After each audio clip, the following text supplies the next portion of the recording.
Sad. Volio bi se zahvalim svima koji su došli večeras i ovim svojim prisustvom su ubričili ovaj trenutak. Hvala mami, tati mi na svetu. Priđe. Ha? Dalje. Dalje.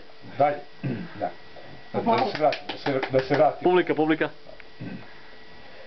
Također bih htio da se zahvalim i svima koji su omogućili ovo večeras, to je sponsor neki, nešto, nije bitno.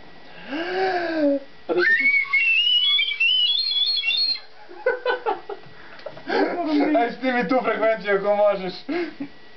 Ne, evo nemoj da beli. Eto je sramota da je ovo. Sramota me zvane. Čekaj, dete prolazi, ovoj pišu se zvukove da proizvodiš zvuke. Čekaj, stani.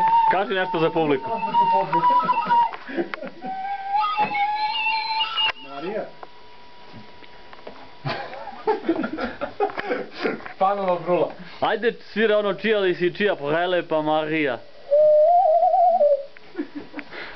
A ti tiše? Ja mislim da je ovo dosta. Dovoljno. Dovoljno, a on odustaje, on... Daj, baš. Vrlo dosadno snima. Ajde, hoće mali Mile, ajde. Mali Mile. Ajde. O, mali Milo nima ime, bravo. Gdje se duva, bra? Pa gdje? Obriši ga to malo, da. Prišaš pogrešnu stranu, Mile. Pa nema veze. Pa šta ima veze s tim da smo prelešili šta? Diga je mali. Ajde, svi znaju da narodna melodija leči sidu, ajde. Ovdje, a? Tu. S druge strane, Mile, a te. Čekajte, dete, nemojte visoke frekvencije. Jednu i mali čuvo kad sviraš. Malo brži tempo.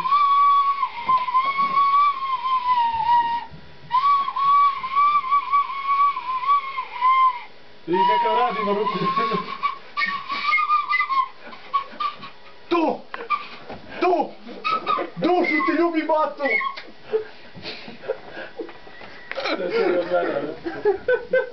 Podnesali ste mi.